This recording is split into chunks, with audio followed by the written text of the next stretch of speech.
My name is Stephen Myers. I'm a public information officer with the Bootleg Fire and work for the Oregon State Fire Marshal's Office Red Team. A couple things. First, I want to thank you for being here. This meeting is for you.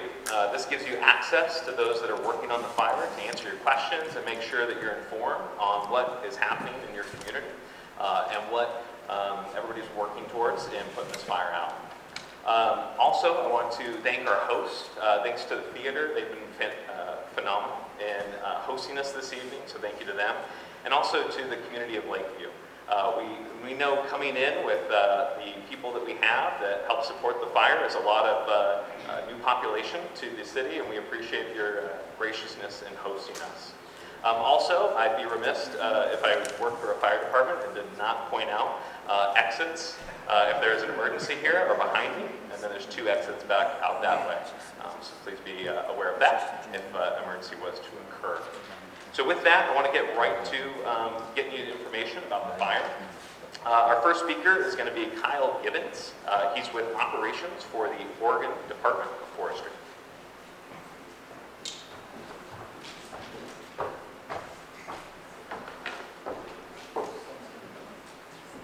Okay, good evening. So I've currently been working on with the Oregon Department of Forestry, Team 1, so we're Zone 1 of the fire, so that's going to be the southern and eastern portion of the fire, about like that, right, with the laser pointer just going across there.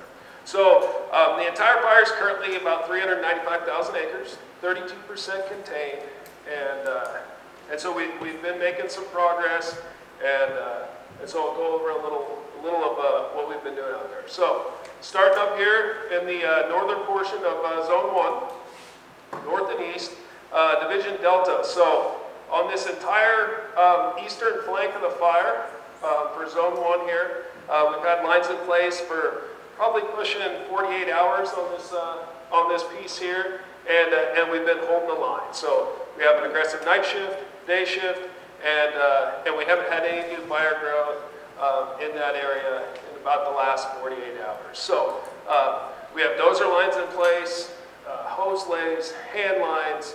We've been using helicopter support, retardant support, and then also utilizing bulldozers, bunchers, things of that nature to help try to improve those lines and hold. So this is the portion of the fire that had the most growth, and it was because we had a pretty strong west wind that was hitting us.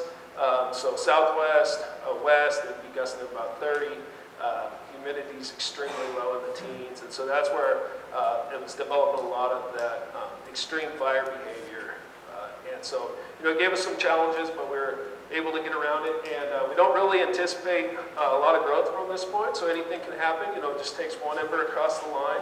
But as far as this zone goes, we're feeling pretty confident. So a lot of those efforts, it was a combination between the State Fire Marshal's Office and then the Oregon Department of Forestry and the Wildland Resources. So with resources being a shortage, we teamed up on some of this. So generally, the State Fire Marshal's Office protects the structures, and then the Wildland works on the wildland. So in this case, along a lot of this, we wouldn't be here exactly in the same spot without kind of a combined effort. So if we were trying to hold a road, State Fire Marshal's Office would get a lot of their assets in place and hold the road, and then we'd be able to kind of continue on into other areas.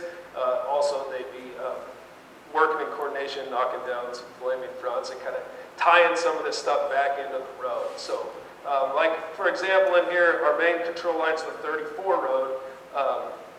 However, we don't have a lot of the line right on the 34 road, so a lot of the fire would slop over a lot of times during the afternoon, and then we'd get in there, especially in the evenings and overnight with dozers, hand crews, and then tie it back in. So we pretty much fought it, all the way around this corner, and then finally we feel pretty confident in our position and kind of holding that at this point. And so then working back along the southern edge of the fire, as we go west, this is more of the area that we're calling contained along here. And so we still have crews in that area. They're working, they're opening up hot spots and patrolling the lines. And so they'll be in there for quite some time. And so, you know, a lot of times you think something's out, and then you look and it's smoking again, so they get in there with a hand tool, fire engine, water, and put that stuff out. So appreciate it, and thank you. Okay, thank you very much. Next we have Joe Crummer. He's a deputy IC with the Pacific Northwest Team 2.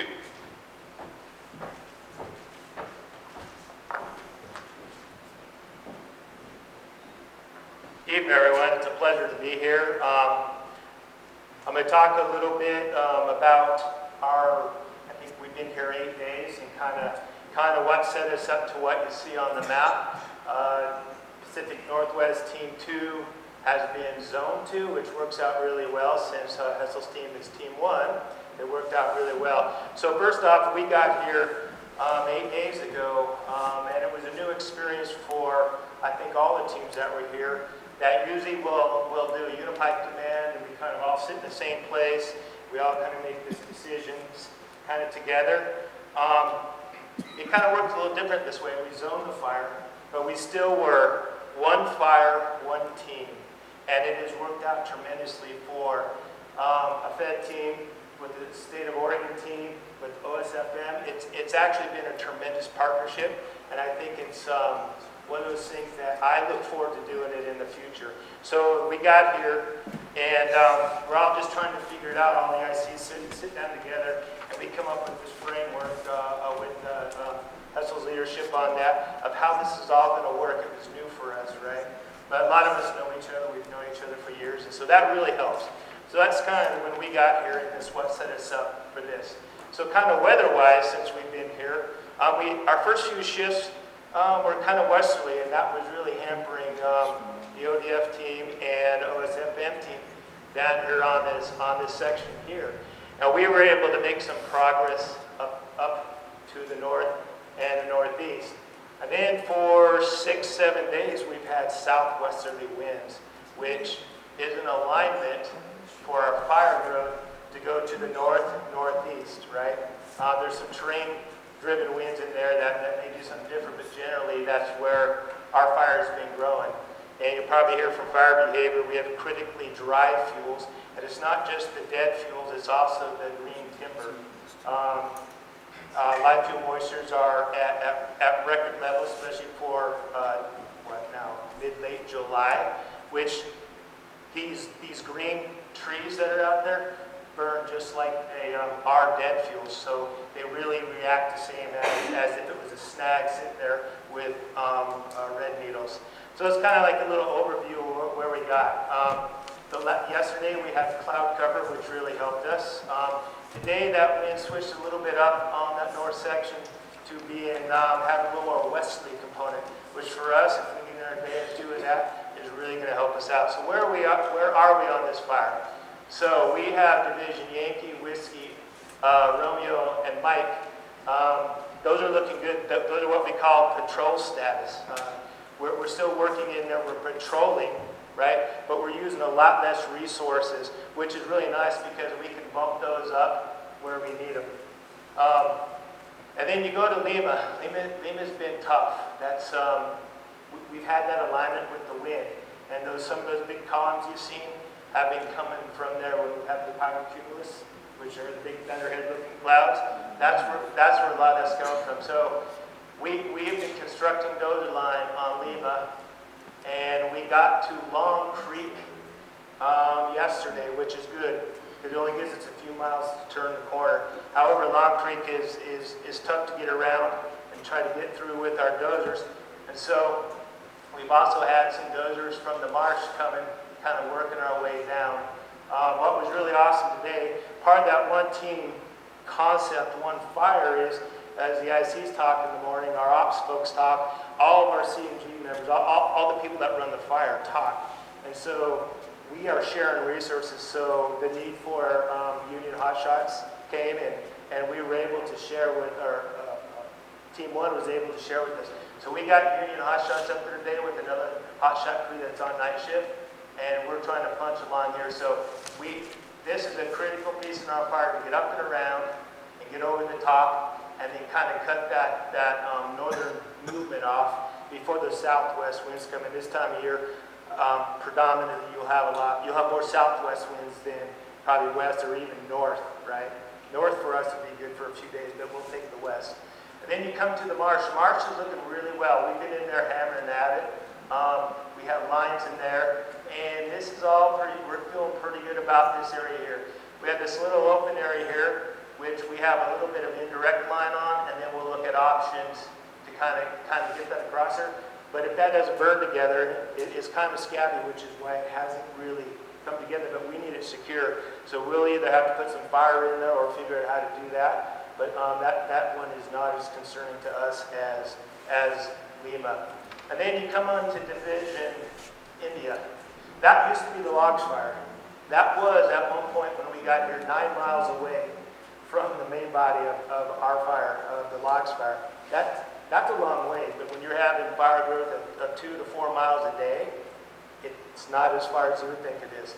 So India here, we have line up and around here, and the last couple of days we've been reinforcing it to make sure that line holds. I mean, putting dozers in there, we're putting hand crews in there, and we're trying to get mop up with our engines and our other assets in there. We're feeling a lot better about that. We do have some indirect lines that come up and around. It's hard to see on the map there, just in case something happens. Because what we want to do is we want to keep it off the highway here, and if we had to go to the winter rim, we would. But our goal is to keep it right where it's at. And then Division, Echo. That's where the main body of the fire came and crossed the 28 road. And it's kind of dirty and spotty in there where it came across. And we had day shifts and night shifts out there working on this. We had planned a little burnout on a road here to kind of tie it in back to the 28 road and back to Division, India. And we were the day before yesterday we were burning, and there was some cows in there and some people trying to get them out, and we weren't aware of that, but we take care of that as we speak. You know, that we want to help with that, and so we weren't able to burn. Last night we got in there and burned, and we got part of it done, but then the relative humidities came up, and so it kind of shut our burn down. But we plan tonight to kind of finish that off. So Lima and Echo are our two big concerns, and we are presently hammering it as we speak. So it's been a good learning experience. I think we had 4 IMTs at one time for the 3s that we have here, and it's been such a really good relationship. Thanks. I appreciate your time. Next, we have Ian Yoakum. He's the incident commander with the Oregon State Fire Marshal's Office.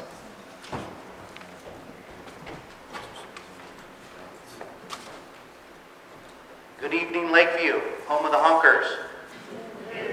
Thanks for letting us stay in your high school. We actually have a couple of our team members that graduated from Lakeview High School, so it's been fun to look at their pictures on the wall and walk through. And community, everybody's been amazing, waving at all our firefighters. And I'll talk a little bit about the State Fire Marshal's Office and how we work. So in the 36 counties in Oregon, State Fire Marshal's Office works with the local fire chiefs. When the local fire chiefs have a fire, and as that fire grows, they use mutual aid, they use their neighboring departments. But when the fire gets too big, they call the State Fire Marshal's Office. And the State Fire Marshal then calls the Governor's Office and invokes the Conflagration Act. The Conflagration Act allows all 36 counties to mobilize to send resources to support counties across all of Oregon. So that's how our incident management team came in. Our team arrived on July 7th. That was the green team. And they just transitioned out yesterday after 14 days of good work. So some other numbers I have for you is currently we have 282 structural State Fire Marshal Office firefighters that are on this fire. And again, they come from all over. Yamhill County, they're professional volunteer firefighters, Marion County, Washington County, Multnomah County, all the counties that come in that can bring their resources that those fire chiefs let come out and support your community. At the height of the fire, we had 19 task forces. And when we say task forces, those are 5 fire engines, the small kind of brush rigs and some of the larger ones. And really the mission of the State Fire Marshal's Office is to protect your homes and your communities and your critical infrastructure. Remote cabins, homes, obviously the threat to communities, any community. We're going to work with our wildland partners to make sure that we minimize some of that threat, protect those homes, work around those homes, and in this case, worked really, really closely with our wildland partners to help with that mop-up. We bring a lot of water, so wildland firefighters love water, so it's really a coordinated effort in that sense. Right now, we only have 13 task forces, so that's good news. That's success. That means that we're really minimizing that threat to your community and to your structures. So we've been able to send some folks home after this long firefight. Total number of Oregon fire departments is 84. So 84 different fire departments from around the state are serving your community of Lake and Klamath County. We also did, because, and I'll just put this out there, this is our 5th conflagration already, and it's only July 20th. So significant fire all across the state of Oregon. And with that said is we also are using resources that we haven't used always in the past. We called in 6 additional task forces from the state of California, so they came up to help, and we've also been down there the past few years to assist them as well. So that total coordinated system. We also had 3 task forces from the state of Washington. So really proud of the work that our firefighters have done. You know, at the end of this, for our incident management team, for our job is to make sure that our firefighters go home safe to their families. And we're doing everything we can to protect them and also protect your communities. It's always an honor to go across the entire state of Oregon and see the communities and the people, and we really appreciate that we're able to serve you. That's all I have. Thank you. Wonderful. Thank you. So next we have Derek Williams. He's our incident meteorologist, but we're going to do it via video because Derek was busy briefing our firefighters.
On the screen, you see one of my smoke forecasts. We call it a smoke outlook.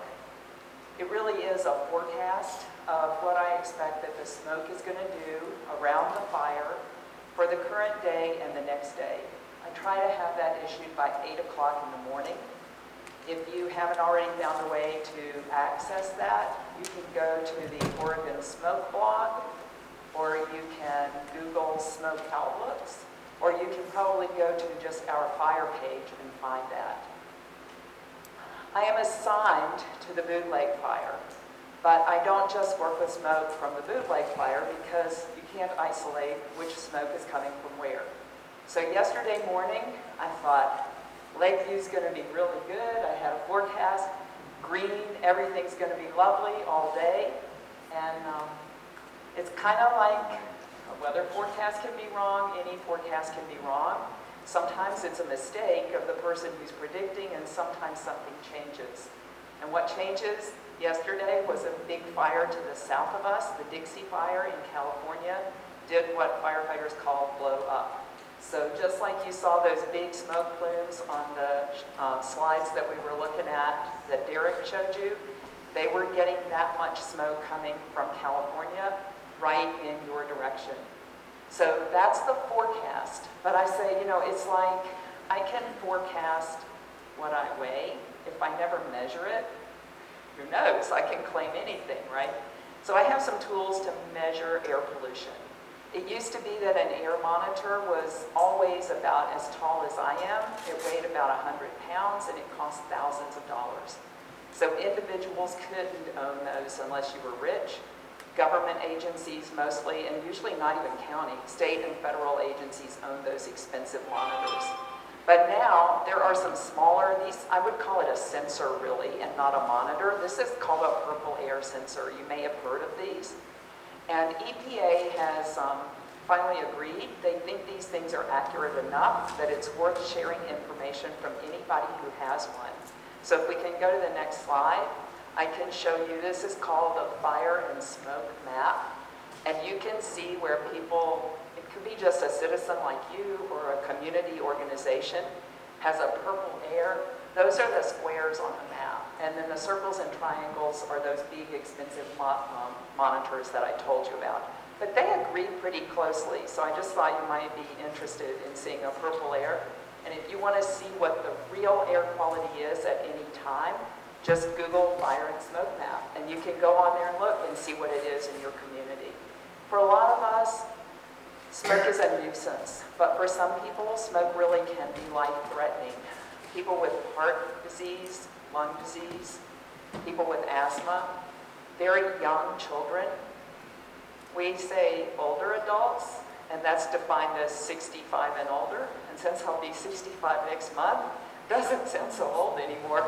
But if you're 65 and older, you're in that high-risk category. So I like to tell people to be careful about your smoke exposure, especially if you're in one of those groups. 3 things determine your exposure level to smoke. One of them is the concentration of the smoke. And you may not be able to control that very well, but perhaps there's a clean air shelter, or you can stay in your house if you have air conditioning and the air is pretty good. So you can reduce the concentration of the smoke that you're in. But if you have to go outside for something, try to make it as easy physically as you can. Don't rush if you can take your time, because the faster you go, like if you're running instead of walking, you bring much more air into your lungs. So the volume of air that you bring increases the amount of smoke that you breathe. And finally, the amount of time that you're doing it. So even for children, if you keep your kids in the house, even if they're running around in the house, they don't run as far and as fast as if you let them go outside and play. And their lungs are still developing. So if you start getting a lot of this smoke from the Dixie Fire or any other fire, just remember, try to reduce the time, the depth of the breaths that you're taking, the size of the breaths, and if you can, stay in cleaner air. Fantastic. Thank you, Margaret. Next, we're going to have Daniel Tagg. He is your Lake County Emergency Manager.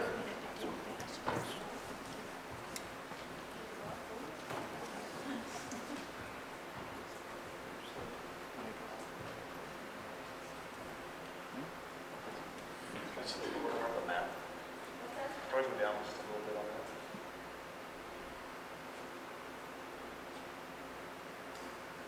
Perfect. So what you can see here's our current map. In a minute. So as you can see on the bottom of it, right down in here we lifted a few evac levels. This was, if you look at the map yesterday, we went below 140. Today we were able to bring that evacuation level up, and it's all north of 140 now. So that's a good sign. We're going to constantly evaluate this line. We're hoping to make that a little tighter line. It's cooling off for them, but making some progress there. We are maintaining our evac levels up around the Summer Lake, Winter Rim area. We're obviously concerned about this little rim here. Caused us many problems in the past, and we're still watching that. And we're still watching what we got from fire over here. Everything's below Silver Lake. And you see we did evacs. We got level 2 out here near the Anna subdivision. And the reason this goes so far out is there's only one way out of there. They got to come into towards the level 3s to get out. So that's why that area is so jaunted out. We really don't anticipate the fire going that far. So, and I just want to let everyone know you are safe in Lakeview. It's clean out of our evac zone. We don't anticipate it coming here at this point in time. I just want to reiterate, Lakeview's pretty safe. So, all like that. Thank you very much, Daniel. Next, we have Daryl Fuller. Speaking of evacuations and support services that are available, he is with the American Red Cross. Thank you. Good evening. Daryl Fuller with the Red Cross. Came down from Salem. This is day 13 for me on the Bootleg Fire. I'm a volunteer PIO with the Red Cross. This particular fire is a little more significant to me because I was born and raised in Klamath Falls. I learned to ski at Warner Mountain. I've climbed Black Cap. I've shot sage rats. So even though I'm from Salem, Klamath and Lake counties are my home. My parents still live here, so I'm paying attention pretty close to this fire. Appreciate the incident command team inviting the Red Cross to participate in these community meetings. I think primarily the reason why is because I bring my own Budweiser. This is Budweiser water, and it's available on ice when you leave in the back at the concession stand, so have a can of cold Budweiser water before you leave. This is special reserve Budweiser water. It's only available during disasters, so grab a can before you leave if you would. I just want to talk a little bit about disaster preparedness and then what happens if you get evacuated. The Red Cross encourages everybody that's anywhere near a fire to be prepared in case you have to evacuate. And so we encourage you to put together a preparedness kit. And that is, if you will, imagine you're going to go away for a weekend or longer, what would you pack? What do you need if a sheriff's deputy should knock on your door at 3 a.m. and say you need to leave now?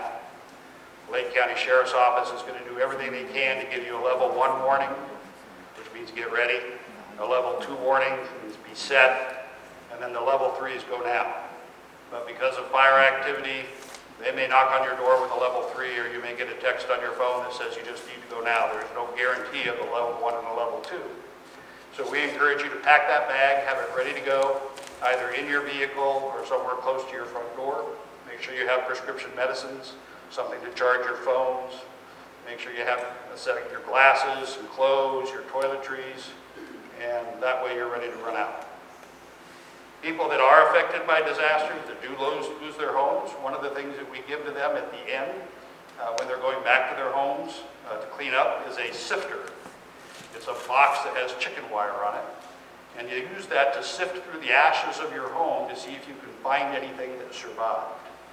People look for jewelry, people look for keys, different things that they lost in the fire. And I only mention that, well, nobody ever has to go through that. The reason why I mention that is when you're putting together your emergency go kit, maybe grab those items that you wouldn't want to lose. The wedding pictures, grandmother's pearls, those keepsakes that you have that are significant to you, pack those along with your to-go bag, have them ready to go. And then we really encourage you to have a flashlight by your bedside. If you have to evacuate in the middle of the night because there's an level 3 evacuation, there's a good chance you won't have any power. So you need to be able to get out of your house and to your vehicle without the assistance of power. So really strongly urge you to get a kit, to be aware of what's going on around you. You're doing that by being here.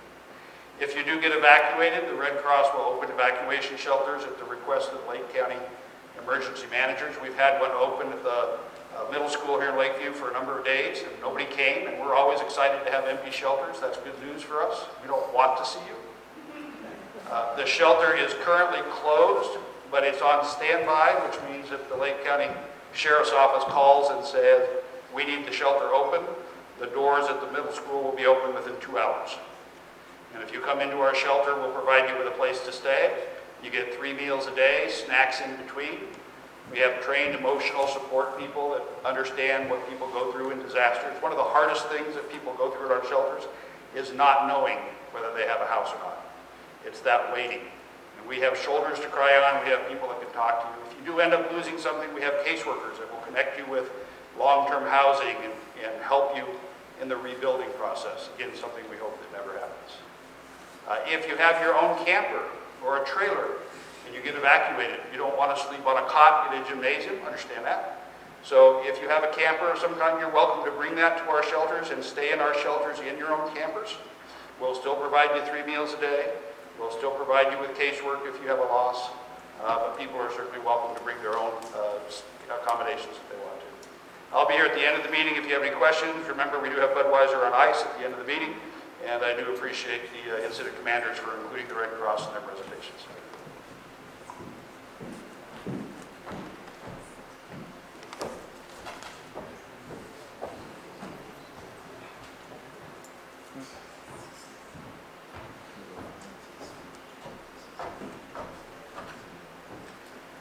Good evening, folks. My name is Joe Hessel, and I'm the incident commander for the Oregon Department of Forestry incident management team that's managing the southern half of the fire that Kyle referred to earlier from an operations perspective.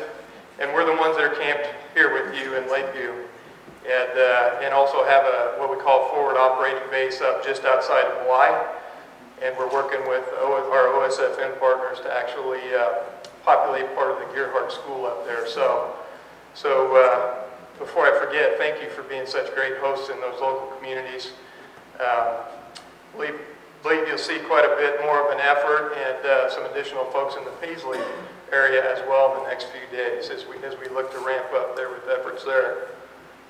I think it was Ian referenced some local folks on his team. I'm not going to leave the stage without calling out a great friend of mine and our finance chief on the team that I have. Her name's Deanna Drinkwater. I imagine a few of you know Deanna. She went to school here. I'm in the library looking it up at her yearbook picture from a couple years ago. And she's a tremendous asset to our team. And just, with that thought, everybody on our team is from the state of Oregon, and most of us are from the east side, actually. So we can kind of relate to what's going on around here pretty well. Had a few key thoughts, some of which have already been touched on, but I just wanted to, reaffirm a couple of them. One is that we do have 3 teams on the fire still. And so you should feel comfortable knowing that your state and federal and local partners have sort of weighed all in many respects in terms of how the response is going to this fire. To have 2 Type 1 incident management teams on this incident along with the Oregon State Fire Marshal's team is really an all-in effort here to get aligned around this and protect all the values and risks that are out there. We can really leverage our strengths, the ODF team, Rob Allen's Pacific Northwest 2 team. Our strengths are in perimeter control. We're going to put a line around the outside edge of the fire. Ian's team's great at structure protection, and when we work together, we're pretty hard to beat. So just want to emphasize that's quite an effort here and an investment to protect values at risk. Joe touched on the one team, one fire effort. And I don't think it should go without saying that the teams are working really well together to share resources, put them where we need to. In fact, we're sending one of the kitchens that we had here to Paisley, for example. He mentioned the hot shot crew that's going up north. So trust that we're working together to put the right resources in the right place. We're running 24-hour day operations with almost 2,400 people assigned to this fire all the way around. That's another all-in effort. we're putting a huge emphasis on night shift. That's where we're getting most of the work done. You guys have seen the fire behavior, you've heard about it. We're successful at night shift where the humidities are up a little bit, the temps are down, and we can work a bit safer. So 24-hour operation here. We've been sort of turned loose on the ability to use all the tools at our disposal, whether it's dozers, whether it's heavy air tankers, any type of tactic we'd like to employ. Direct line construction being preferred, which is right along the edge of the fire. At every opportunity, we're trying to do that where we can. You know, we can use hand line, we can use dozers, whatever's needed. And so that sort of frees us up really to get done what we need to get done. That leads me to our mission. Our mission on the ODF and Pacific Northwest Team 2 side of things is pretty darn simple, which is something that I can work really well with. Number one is keep people safe, and everybody can agree that should be the priority everywhere on everything. So that's number one. We're going to keep folks safe, whether that's firefighters or whether it's the public. Number two is keep this fire as small as we can and do what it takes to do that. And that might seem obvious, but when those are the marching orders for a team, we can, you know, we don't have a lot of other distractions out there. We can really put our heads down and get some work done. And protecting structures is a huge piece of that. And the alignment with the agencies we're working for, which in our case is the Forest Service, the BLM, and ODF, is really great on this incident. There's been a ton of work accomplished, you guys, and you know, just on our zone, I think we have nearly 100 miles of line. And what that means is we've constructed some type of line down to dirt, something that won't burn. Over 100 miles of it in the last 10 or 12 days, or a little bit more than that now. And if you know, that's like building a road, 100 miles of road in 10 days. That's a feat, and that's just on our zone in some challenging conditions. And I know the same thing's going on up north. That's quite a bit. The trend is in the right direction, you've heard. You know, we're gaining a lot more ground than we're losing right now. And so we're kind of getting there. We're closing corners. We're hooking the fire in places. And I'd like to think when Derek said Mother Nature helped out with a lack of smoke, part of the reason there's a lack of smoke is because that fire's hit a fire line someplace and there's not much left to burn in a few places out there, actually most of the fire. So if we get some more line on, there'll be less smoke yet. Just a few last thoughts here. It was our team that was on the cutoff fire in Klamath County about a month ago or so, I think. And when we were here for that fire, we met some great local folks. We can't put these fires out with what we bring to the community. We can fight the fire, but we really need a lot of partners and cooperators to help us get it done. And you've got some tremendous local agencies here that incorporate with us. Daniel was up here today, Lake County and their Sheriff's Department, and Daniel himself's been outstanding. The local fire departments, the High Desert RFPA up on the north end's been a really great partner. And you know, I could go on with a pretty good list here. We've got, I think on our zone we have almost 90 pieces of heavy equipment building line out there, and most of that came from forest industry and local contractors. So another good example. Hang it up here, I think. It's again, just thank you very much for allowing us to be in your communities. You've been great hosts.